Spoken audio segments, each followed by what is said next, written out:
એની માટે ઈ તૈયાર હતો. તો આપણે ઈ તો જોયું, પણ પછી તો પણ કન્ફ્યુઝ રહેતો હતો કે ભગવાન એને તો પણ એમ કહેતા હતા કે તું યુદ્ધ કર એમ. તો ઈ એમાં કન્ફ્યુઝ થતો હતો. તો ઈ પછી એને શરણાગત થઈ ગયો, જેમ પીઠ આપણને કીધું. તો પછી ભગવાને એમ કીધું અર્જુનને કે ભાઈ તું શરણાગત તો થઈ જશો, પણ હું તો તારો ફ્રેન્ડ હતો ને એમ. શરણાગત તો આપણે કોઈ ગુરુ હોય કે આપણા કરતાં મોટું હોય, જે જ્ઞાન વધારે હોય કોઈને આપણા કરતાં, એને થઈએ એમ. રાય લેવી હોય આપણે ફ્રેન્ડ પાસે રાય નથી લેતા, કેમ કે એ તો આપણને ખબર છે કે આમ કે ભાઈ આમ કરી લે ને કાંઈ વાંધો નહીં એમ. આપણે એમ ન હોય, આપણે કોઈ આપણે ટીચર હોય એ કે તો આપણે એ રીતે કરીએ એમ. તો એ આપણને બહુ સારી રીતે સમજાયું.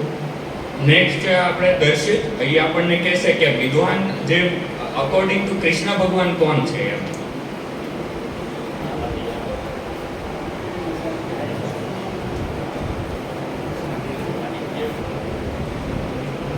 હરે કૃષ્ણ બધા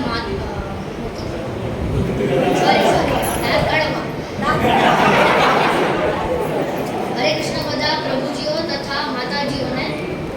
તો આજે હું અધ્યાય 2 નો 11મો શ્લોક બોલવાનો છું. અને તે શ્લોકમાં એવી ચર્ચા થાય છે કે વિદ્વાન કોણ છે.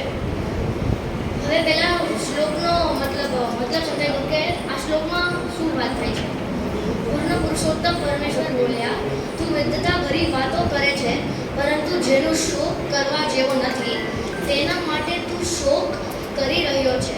જેવો વિદ્વાન હોય છે તેવો જીવિત કે મૃત માટે શોક કરતા નથી. હવે હું શ્લોક બોલીશ.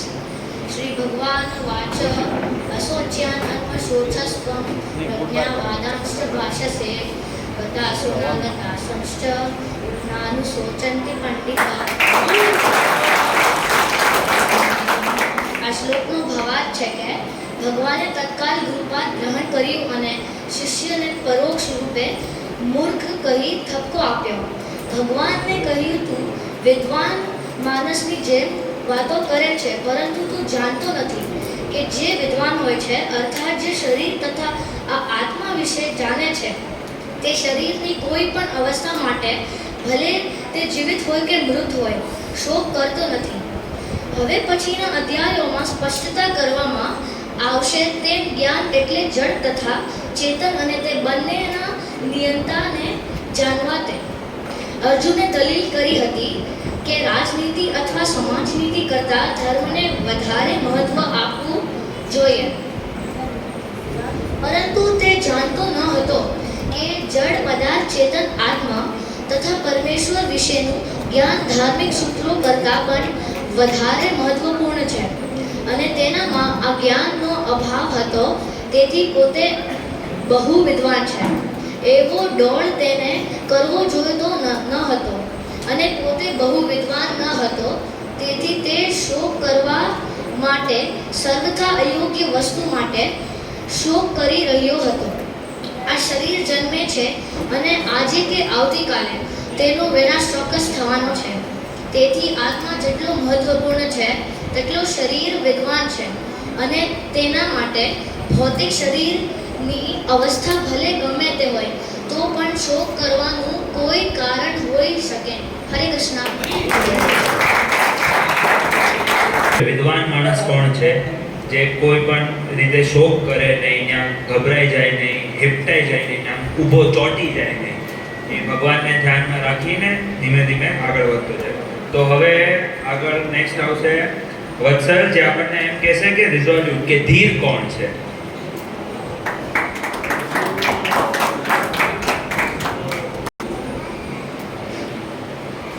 હરે કૃષ્ણ પરમપ્રકાશ પ્રભુજી, ઘનસુંદરદાસ પ્રભુજી અને અહીંયા ઉપસ્થિત પ્રભુજીઓ અને માતાજીઓને મારા તરફથી હરે કૃષ્ણ.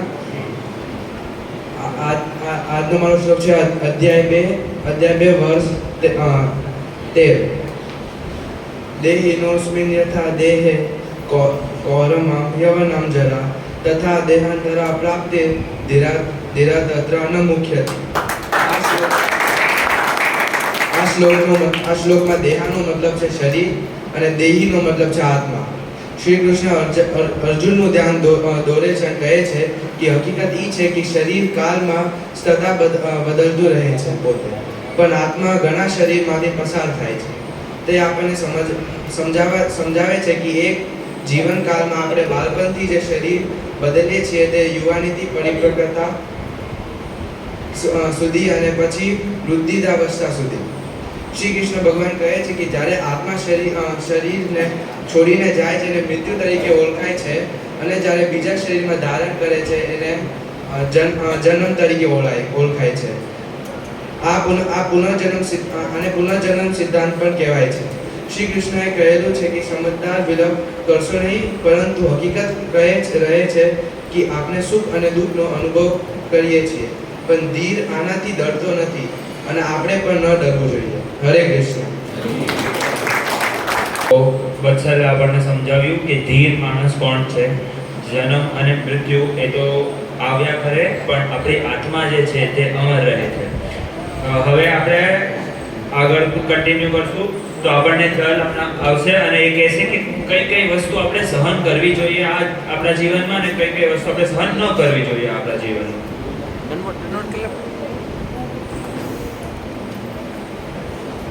હરે કૃષ્ણ. પરમ પ્રકાશ પ્રભુજી અને ઘન સુંદર પ્રભુજી અને માતાજીઓ અને પ્રભુજીઓને આજનો મારો શ્લોક છે. માત્રા સ્પાર્કસ્તુ કૌંતેય શીતોષ્ણ સુખ દુઃખદ આત્મનપાયીનું નિત્ય સ્તવ તિતિકસ્વ ભારત. આમાં ભગવાન સુખ અને દુઃખના બારેમાં કહે છે. આપણને સુખ ના જોતું હોય તો પણ સુખ આવે છે, અને દુઃખ ન જોતું હોય તો પણ દુઃખ આવે છે. કૃષ્ણ ભગવાન કહે છે કે અર્જુન તું કુંતી પુત્ર છો. અહીંયા ભગવાન એટલે કે છે કારણ કે કુંતી માતાનું પૂરું જીવન દુઃખમાં જ વ્યતીત થયું હતું. કુંતી મહારાણી યુવાન હતા ત્યારે પાંડુ મહારાજનું મૃત્યુ થયું હતું. ભીમને ઝેર આપવામાં આવ્યું હતું. લાક્ષાગૃહમાં પાંડવોને મારવાની પ્લાનિંગ થઈ હતી. પાંડવોનું રાજ્ય છીનવી લેવામાં આવ્યું હતું. દ્રૌપદીને ચીરહરણ કરવામાં આવ્યું હતું. ઉપર એટલા દુઃખ આવ્યા હતા તોય તેની વિચલિત નહોતા થયા. મહારાણી માટે સુખ અને દુઃખ એક સમાન હતું. ભગવાન અહીંયા કહે છે કે તારી માતા પાસે તેને કાંઈક શીખ. અર્જુનને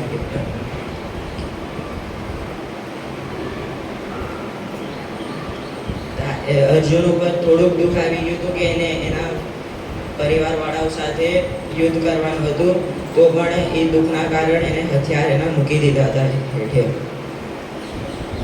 ભગવાન કહે છે કે અર્જુન તું ક્ષત્રિય છો, તારી ફરજ છે લડવો.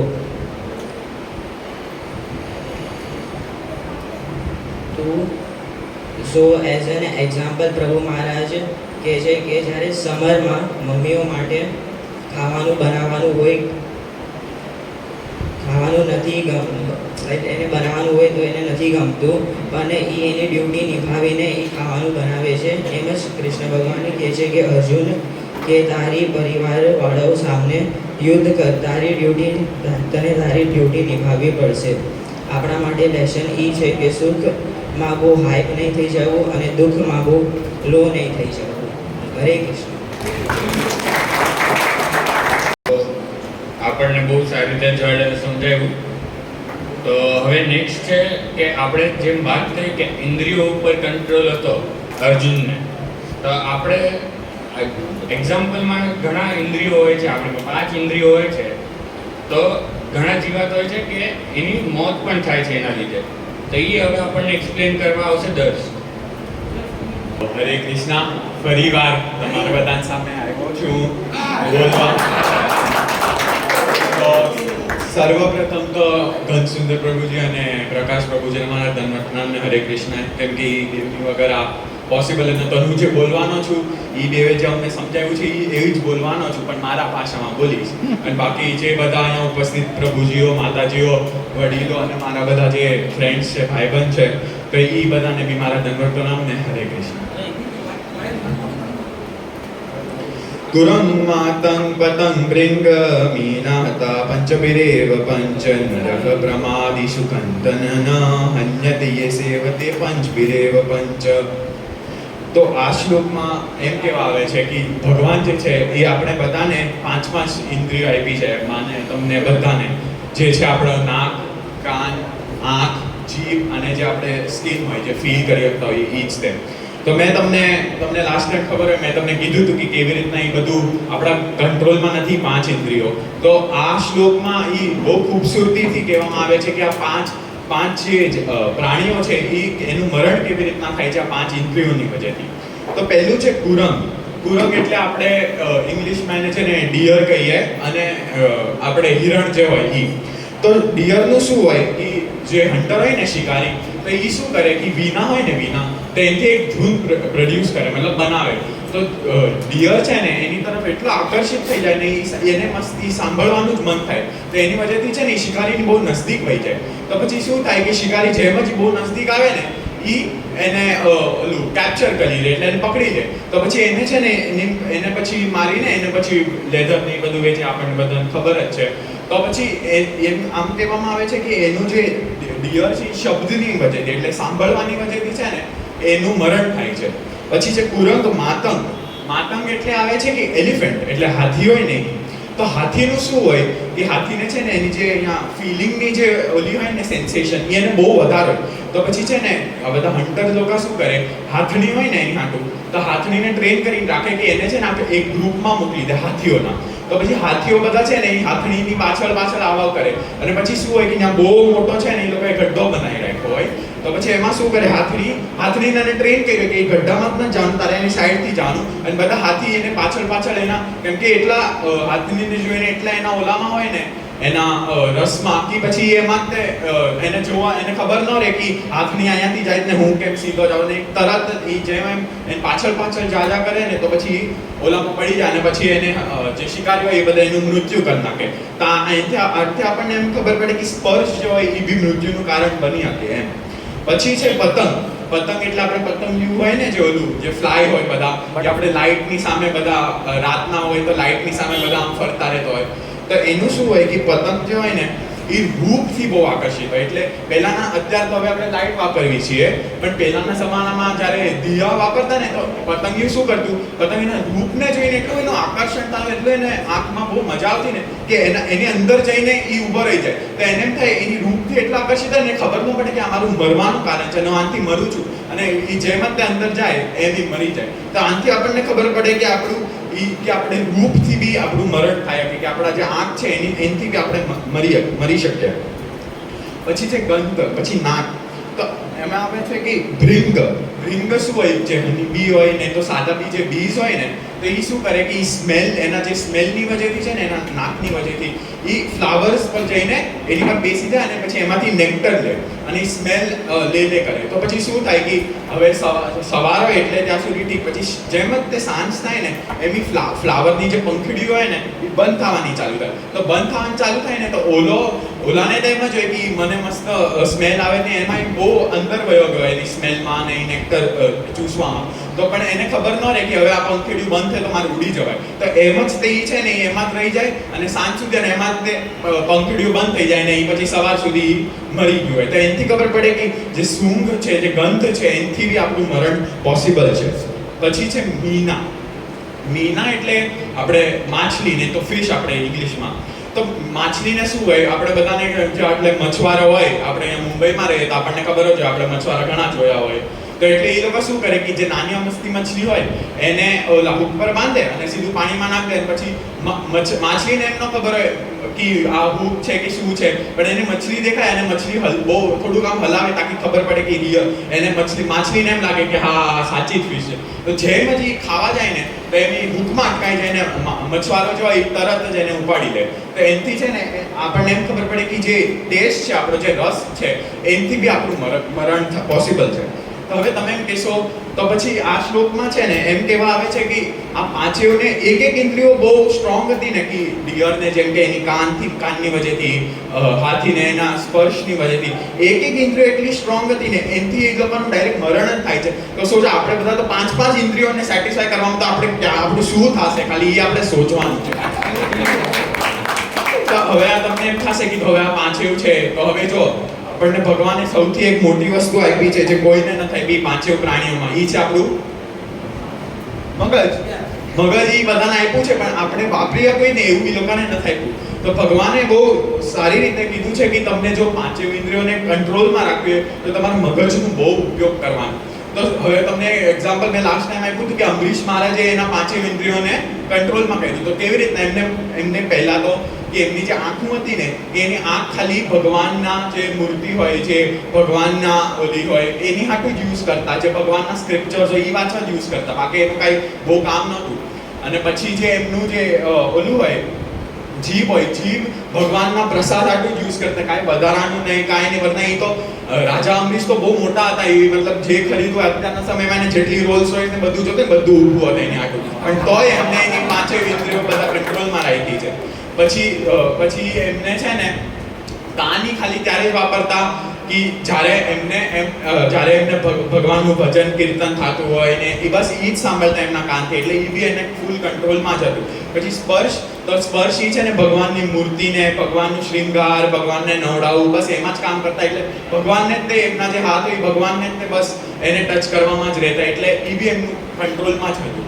તો પછી તમને એમ થાય કે આ બધું કંટ્રોલ કેવી રીતના થાય, તો પણ કેમ કે છે ને એનું મગજ એને કંટ્રોલ કરી રાખ્યું હતું કે મારે જે મારા 5 ઇન્દ્રિયો છે એ ભગવાનમાં જ વાપરવા છે, એટલે એમના જે 5 ઇન્દ્રિયો હતા ને એ આખા ભગવાનમાં જ હતા. તો પછી હવે તમને એમ થાય કે આપણે કેવી રીતના કંટ્રોલ કરવાનું, તો આપણે બસ જે અમરીશ મહારાજે કહ્યું હતું અને જે ભગવાને લખ્યું છે કે પાંચેય ઇન્દ્રિયોને ભગવાનની તરફ આપણે રાખશું, અને ભગવાનને કહેવાય છે ઋષિકેશમ. મેં તમને લાસ્ટ ટાઈમે કીધું હતું ઋષિકેશમ એટલે જે પાંચેય ઇન્દ્રિયોનો જેને કંટ્રોલમાં વશમાં રાખેલું હોય, તો આપણે ભગવાનની પૂજા કરશું એટલે ઓટોમેટિકલી આપણે પાંચેય ઇન્દ્રિયો આપણી કંટ્રોલમાં રહેશે. પણ હવે તમને એમ થાય કે આ પોસિબલ છે એવી કે નહીં, આવું ઇન્દ્રિયોને કંટ્રોલ કરવી કે તો હવે તમને એક મસ્ત વસ્તુ કહું. હવે તો આપણે તો હવે સાયન્સમાં માનીએ, ડોક્ટરોમાં, ન્યુરોલોજીસ્ટમાં, ન્યુરોસાયન્સમાં. તો ન્યુરોલોજીસ્ટ બહુ ખૂબ પ્રખ્યાત છે, ફોરેનના છે, યુએસના ન્યુરોલોજી ડોક્ટર એન્ડ્રુ હ્યુબરમેન. હવે નામ લો ને તો બધા ઘરે જઈને ખોલશે કે આ સાચું બોલતો હતો કે નહીં, પણ જોઈ લેજો તમે, વાંધો નહીં. તો ડોક્ટર એન્ડ્રુ હ્યુબરમેને છે ને એક એમને રિસર્ચ કરી તો એમથી કીધું હતું કે જો તમે તમારા દિમાગને કંટ્રોલ કરશો ને તો તમારી 5 જે ઇન્દ્રિયો છે, તમને જે બી સેન્સેશન થાય છે, તમને જે પોતાને સેટિસ્ફાય કરવાનું જે નીડ છે એ બધી થઈ જાય છે. તો હવે એન્ડ્રુ હ્યુબરમેને કીધું એટલે આપણે બધા માનશું, પણ ભગવાન આટલા વર્ષ પહેલા કઈ કહ્યું તો કોઈ જ નહોતું માનવું અત્યાર સુધી. તો એટલે કહું છું ભગવદ ગીતામાં બધું જ લખ્યું છે કે કેવી રીતના બધું કંટ્રોલ કરવું, કેવી રીતના બધું રાખવું. અને હજી એક તમને એક્ઝામ્પલ આપું કે એક છે ને એક બહુ ફેમસ ડોક્ટર નથી પણ એ ડેવિડ ગોગિન્સ કરીને એક માણસ છે. તો ડેવિડ ગોગિન્સ છે ને એ પહેલા આપણે જેમ અહીંયા ઇન્ડિયામાં જે આર્મી હોય એનું સૌથી સારું સ્પેશિયલ ફોર્સિસ ગણાય, કે મતલબ એ ટોપ ગણાય, એને બધા કામ આટલું ટેરરિસ્ટ આવ્યા હતા એને જ મોકલવાના, કેમ કે બહુ ટ્રેન્ડ હોય. તો ત્યાં યુએસમાં છે ને એક નેવી સીલ કરીને હોય જે ટોપ ગણાય, યુએસના આર્મીના ટોપ ગણાય. તો એ એમમાંથી પાસ આઉટ થયેલા ને એમને બી કીધું એ છે ને એમને મેરેથોન્સ, ટ્રાયસાયકલ બધું જ કરેલું છે. અને એમને એમ કીધું કે હું છે ને જ્યારે મેરેથોન ભાગતો ને તો ત્યારે મને વચ્ચે છે ને મને એમ થતું હું ગીવ અપ કરી દઉં, મારે નથી કરવું. પણ પછી છે ને હું શું કરતો કે મારા મગજને કંટ્રોલ કરીને મારા મગજને હું ઉલટું કહેતો કે જો તું આવું કરીશ ને તો તારે અત્યારે ભલે એમ થતું હોય મગજ કે મારે ગીવ અપ કરી દેવું, પણ જો અત્યારે તું નહીં કરે ને તો પછી તને એટલું મજા આવશે અંદરથી, એટલું તને સેટિસ્ફેક્શન મળશે ને કે તું અત્યારે ગીવ અપ નહીં કરતો. જ્યારે મેરેથોન રડતા ને મેરેથોન જ્યારે કરતા રહેતા ત્યારે પોતાના મગજને એટલી વાર એને કીધું મારે એક મેરેથોનમાં છે ને 10 થી 20 વાર મારે મગજને કંટ્રોલ કરવાની જરૂર પડી. તો સોચો આપણે કેટલી વાર કંટ્રોલ કરવાની જરૂર છે આપણા મગજને. તો બસ છેલ્લે એ જ કહીશ કે મગજને કંટ્રોલમાં રાખજો, ઇન્દ્રિયોને કંટ્રોલમાં રાખજો અને ભગવદ ગીતાને ફોલો કરજો તો લાઈફ સુખી થશે. જે રીતે આપણને દર્શે સમજાવ્યું કે જે 5 એબિલિટીઝ હોય બધાને, બધા પોતપોતાની કંટ્રોલ કરી શકે. એમાં આપણી પાસે એક એબિલિટી છે જે આપણે કંટ્રોલ કરી શકીએ પણ આપણે કરી નથી શકતા, એ છે માવા. તમે મનથી મક્તમ થઈ જાઓ કે મારે માવા મૂકી દેવા છે, તમે ગમે એમ કરો તેમ માવા મૂકી શકો, પણ જ્યાં સુધી આપણું મન જ ન માને કે આપણે માવા નથી મૂકવા ત્યાં સુધી તમે એ માવા મૂકી જ નહીં શકતો. એટલે દર્શે કીધું એમાં થોડું ધ્યાન આપજો. હવે મુક્તિ બધાને જોતી છે, કે મુક્તિનું ડેફિનેશન દેવા આવે છે ઋષિ. હરે કૃષ્ણ. હું ઋષિલ કિરણભાઈ મામુકિયા. અહીંયા સૌ પ્રથમ પરમ પ્રકાશ પ્રભુજી, ઘનસુંદર પ્રભુજી, અહીંયા ઉપસ્થિત બધા માતાજીઓ, પ્રભુજીઓ, વડીલો અને મારા મિત્રગણનું દંડવત પ્રણામ કરું છું. તો આજે હું તમને ભગવદ્ ગીતાના ચેપ્ટર 2નો શ્લોક 15નો મીનિંગ અને ઇમ્પોર્ટન્સ કહીશ. તો પહેલાં આપણે જોઈ લઈએ કે શ્લોક શું છે. યમ હિ ન વ્યથાયન્તે તે પુરુષમ પુરુષર્વશ સમદુઃખ સુખમ ધીરમ સોમૃત્ય તત્વાય કલ્પતે. અહીંયા શ્રી કૃષ્ણ શ્રેષ્ઠ પુરુષના લક્ષણની વાત કરે છે. શ્રી કૃષ્ણ અર્જુનને કહે છે કે હે શ્રેષ્ઠ પુરુષ અર્જુન, જે મનુષ્ય સુખ દુઃખથી વ્યાકુલ નથી થતો અને બંને સ્થિતિમાં સમાન રહે છે તે ધીર પુરુષ જ મોક્ષને પામવા યોગ્ય છે. અર્થાત જે મનુષ્ય સ્થિતપ્રજ્ઞ છે, જે સુખમાં વિચલિત થતો નથી અને દુઃખમાં વ્યથિત થતો નથી, તે જ મોક્ષનો અધિકારી છે. જેમ ભગવાન શ્રી રામને જ્યારે સમાચાર મળ્યા કે કાલે એમનો રાજ્યાભિષેક છે, એ અયોધ્યાના મહારાજા બનવાના છે, ત્યારે તેમના ચહેરા પર જે મુસ્કાન હતી એ જ મુસ્કાન કાલે સવારે જ્યારે એમને ખબર પડી કે એમને 14 વર્ષના વનવાસ ઉપર જવાનું છે, તેમના ચહેરા પર એ જ મુસ્કાન હતી. એમાં લેશ માત્રનો પણ ફરક નહોતો. જે મનુષ્ય સુખ દુઃખ, લાભ હાનિ, પ્રશંસા નિંદા, પરાજય જય પરાજય, સન્માન અપમાન બંને પરિસ્થિતિમાં સમાન રહે છે, તેમના માટે રાજ સિંહાસન કે વનવાસ બંનેમાં કોઈ ફરક નથી રહેતો. બંને સ્થિતિમાં જે સમાનાનંદમાં રહે છે અને તેવો જ ધીર પુરુષ મોક્ષનો અધિકારી છે. અહીંયા શ્રી કૃષ્ણ આપણને મહાપુરુષને ઓળખવાની અને મહાપુરુષ બનવાની ચાવી આપી રહ્યા છે. અને તેનું બીજું બેસ્ટ એક્ઝામ્પલ છે આપણા પ્રધાનમંત્રી શ્રી નરેન્દ્ર મોદી. મોદીજી જેમ આખા વિશ્વમાં તેમને સન્માનથી વિચલિત થતા નથી અને અહીંયા આપણા ઇન્ડિયામાં વિપક્ષો દ્વારા દેવાતી હજારો ગાડીઓથી ક્રોધિત થતા નથી, એટલે તે જ વિશ્વના સૌથી લોકપ્રિય પ્રધાનમંત્રી છે. આપણે પણ જીવનમાં આ ગુણને આત્મસાત કરશું. સુખ દુઃખ બંનેમાં સમાન રહીને મનને કૃષ્ણ ભક્તિમાં લગાડશું તો ચોક્કસ મોક્ષની પ્રાપ્તિ કરી શકશું. મોક્ષના વિશે મોરારી બાપુએ પણ બે સુંદર વાત કીધી છે કે શ્વાસ ખૂટી જાય અને ઈચ્છા બાકી રહી જાય તે મૃત્યુ, અને શ્વાસ બાકી હોય અને ઈચ્છા ખૂટી જાય તે મોક્ષ. બસ એ જ આપ સૌના હૃદયમાં વિરાજમાન પરમાત્માને મારો પ્રણામ સ્વીકાર કરજો. હરે કૃષ્ણ. આપણને બહુ સારી રીતે સમજાયું કે આપણે કઈ ક્વોલિટી હોવી જોઈએ મુક્તિ પ્રાપ્ત કરવા માટે. મુક્તિ તો બધાને જોતી જ છે, એ તો ખબર જ છે, પણ આપણે આ ક્વોલિટીઝ રાખવી એમ આપણા મગજમાં કે આપણે એ રાખીએ અને પછી આપણે એને ફોલો કરીએ. નેક્સ્ટ છે શુભમ વાઘાણી. પહેલાં તો મારે તમને બધાને ક્વેશ્ચન પૂછવો છે કે અહીંયા બેઠા છે એ કોણ છે? બોલો. અહીંયા બેઠા છે એ આ બધા હું તમને કહું કે તમારા બધાનો આન્સર રોંગ છે. હવે જે આપણું હિન્દુ ધર્મ છે એનો મેઇન પ્રિન્સિપલ છે કે હું કોણ છું? હું છું આત્મા. તો સર્વે આત્માઓને મારા હરિકૃષ્ણ.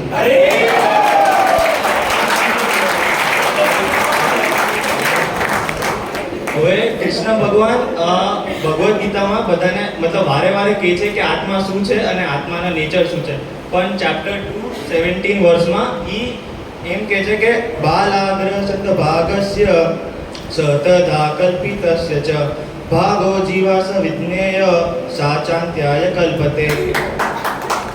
કૃષ્ણ ભગવાન એમ કહે છે કે જે આત્મા છે એ હરેકના બોડીમાં છે અને એને કોઈ મારી શકે નહીં. એટલે મારામાં બી છે, એક કૂતરામાં બી છે, એક ઝાડવામાં બી છે, અને હરેક જે વસ્તુ લિવિંગ બિંગ છે એ બધામાં આત્મા છે. કૃષ્ણ ભગવાન આત્માને આપણી સાથે બોડી સાથે કમ્પેર કરે છે, આપણા બોડી અને કપડા સાથે. હવે તમારી પાસે 7000નું ટી શર્ટ હોય, 150નું ટી શર્ટ હોય, અને અગર તમે જ્યારે નીચે ઉતરો તો તમે 7000નું ટી શર્ટ પહેરો, 150નું ટી શર્ટ પહેરો કે ટી શર્ટ વગર ઉતરો, તમારી વેલ્યુ ત્યારે થશે જ્યારે તમે બે ટી શર્ટ પહેર્યા હશે. જ્યારે તમે 150નું ટી શર્ટ પહેર્યું હશે ત્યારે 7000નું ટી શર્ટ કબાટમાં પડ્યું હશે ત્યારે એની વેલ્યુ હશે 0. 150નું પહેરશો 7,000 નું પહેરશો ત્યાં 150 ની વેલ્યુ હશે 0 અને ટી શર્ટ વગર આવશો તો તમારી જ વેલ્યુ 0 હશે. તો કૃષ્ણ ભગવાન મતલબ એમ કહેવા માંગે છે કે જે આપણી આત્મા છે એ કોઈ બી બોડીમાં હોય, એ અંબાણીની બોડીમાં હોય કે મારી બોડીમાં હોય, જ્યારે આત્મા બોડીમાંથી નીકળી જશે ત્યારે માણસની વેલ્યુ 0 થઈ જશે. તો અંબાણીની બી વેલ્યુ 0 છે જ્યાં સુધી એનામાં આત્મા નથી. તો એમ કહેવાનો અર્થ છે કે આપણા આત્મા ઇમ્પોર્ટન્ટ છે આપણા બોડીમાં, પણ એવું નથી કે અગર એ જૈનના ધાર્મિકના બોડીમાં છે અને જગન્નાથના બોડીમાં છે તો જગન્નાથ નાનો છે, તો એમ નથી કે આત્મા એની નાની છે અને જૈનમ અને ધાર્મિકની આત્મા મોટી છે. આત્મા જે છે એ આપણા જે વાળ છે એનો જે ટોપ મોસ્ટ પાર્ટ હોય એને આપણે 100 પાર્ટમાં ડિવાઈડ કરવી અને એ એક પાર્ટને 100 પાર્ટમાં ડિવાઈડ કરી એટલી છે આત્મા. તો આત્મા કેવી છે? જે લાઇટ જેવી છે. બંધ રૂમમાં અંધારું હોય તો જ્યારે તમે લાઇટ ચાલુ કરો તો એટલી કમથી ટ્યુબલાઇટ આખા રૂમમાં આખું પ્રકાશ કરી નાખે છે. એમ જ આત્મા હોય. આપણી આટલી મોટી બોડીમાં આપણે થોડી બી આટલી કમથી આત્મા જે હોય એ વહી જાય ત્યાં બોડી કામ કરવા મળે. એ આત્મા નીકળી જશે તો બોડીની વેલ્યુ પાછી થઈ જશે 0.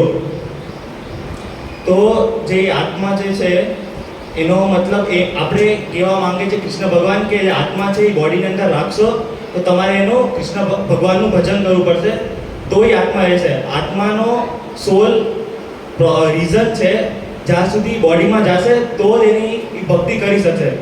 એ બોડીમાં નહીં જાય તો એ ભક્તિ નહીં કરી શકે. એટલે આત્મા ઇમ્પોર્ટન્ટ છે. અને જે આત્માની સાઇઝ છે એને તમે કાઉન્ટ વેલ્યુ ન કરી શકો. એ નથી 2-3 કિલોની બી નથી અને ગ્રામની બી નથી. એ જ્યારે આપણે તાવ આવે ત્યારે આપણે આખી બોડી આપણી ગરમ હોય તો એ યાદવની 5 ગ્રામની ગોળી આપણા 17 કિલોના બોડીને બી આખી ઠંડી કરી નાખે. તો એ આત્મા જ્યારે આપણા 40 કિલોની કે 120 કિલોની બોડીમાં આવશે ત્યારે આપણે ભજન કરી શકશું. અને જ્યારે આત્મા આપણા બોડીમાં આવે તો આપણે એનો ફાયદો લઈને ભગવાનનું ભજન કરીને એ આત્માને મોક્ષ આપવો. હરે કૃષ્ણ.